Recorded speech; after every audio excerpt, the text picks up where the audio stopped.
Shahin. Welcome back to Learn Something More YouTube channel.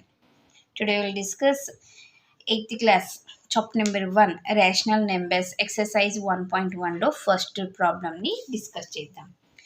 Using approximate property find correct ప్రాపర్టీస్లని వీటి suitable అయ్యే ప్రాపర్టీస్లని use చేసి వీటిని find out చేయండి అంటున్నారు. First solution given -2/3 into 3/5 plus 5/2 minus 3/5 into 1/6. ఇక్కడ observe చేయనన్నా 3/5 ఉంది, 3/5 ఉంది, అంటే ఇదంతా ఒకటి, ఇదంతా ఒకటి.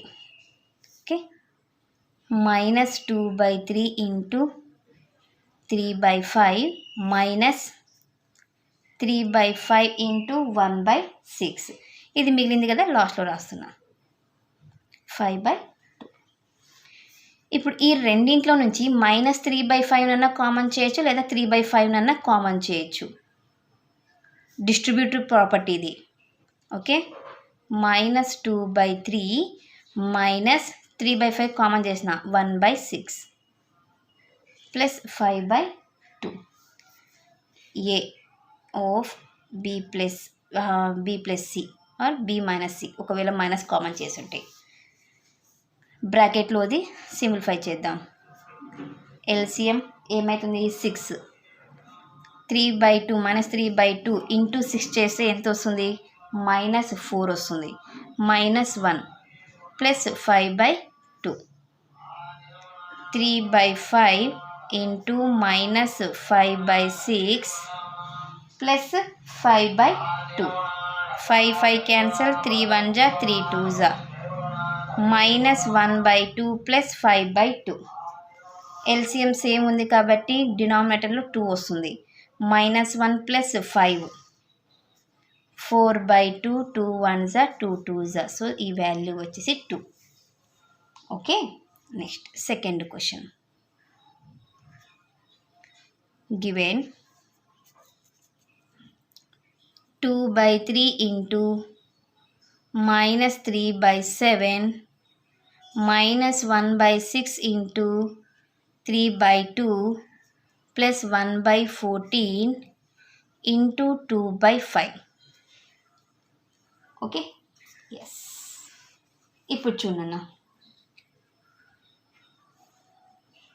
సరే ఇక్కడ 5 నన్న క్వశ్చన్లో రాంగ్ రాసుకున్నాను.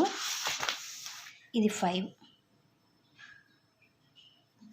ఓకేనా, ఎలా కనుక్కున్నానంటే మనకి కామన్గా ఏం కనిపించడం లేదు, అందుకని నాకు అలా థాట్ వచ్చింది.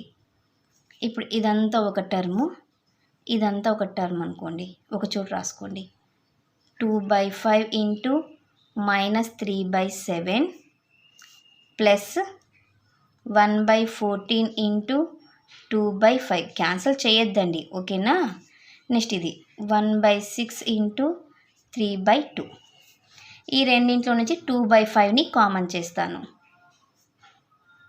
ఇక్కడ -3/7 మిగిలింది, ప్లస్ 1/14 మిగులుతుంది. డిస్ట్రిబ్యూటివ్ ప్రాపర్టీనే, అడిషన్ అండర్ అడిషన్. 3 1 జా 3 2 జా. 2/5 ఇంటూ ఎల్సిఎం ఈజ్ 14, 2 వస్తుంది. కావాలంటే 3/7 ఇంటూ 14. ఎవరికైనా తెలియకపోతే ఇలా కూడా చేయొచ్చుమా. ఈ fraction into 14 LCM, fraction into LCM. Minus 1/2 2 జా 4.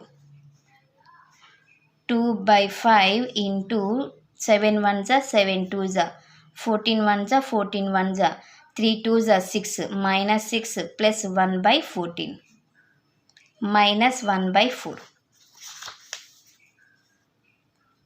2/5 ఇంటూ -5/14 -1/4. 2 1 జా 2 7 జా, 5 cancel. So 1 into -1 -1/7 -1/4. Cross multiplication, ఎందుకంటే డిఫరెంట్ నెంబర్స్ కదా, అందుకే క్రాస్ మల్టిప్లై చేయాలి. -4 -7 7 4 28. అంటే -11/28 అనేది ఆన్సర్. ఇది మా క్వశ్చన్ నెంబర్ 1 సొల్యూషన్. ఎక్సర్సైజ్ 1.1లో క్వశ్చన్ నెంబర్ 1 సొల్యూషన్. నెక్స్ట్ క్లాస్లో క్వశ్చన్ నెంబర్ 2 సొల్యూషన్ని డిస్కస్ చేద్దాం. ఎవరికైనా ఏమైనా డౌట్ ఉంటే ప్లీజ్ కామెంట్ చేయండి. నా వీడియో కనుక మీకు నచ్చినట్లయితే ప్లీజ్ లైక్ చేసి, షేర్ చేసి, సబ్స్క్రైబ్ చేయండి. Thank you for watching my video. Take care to all of you.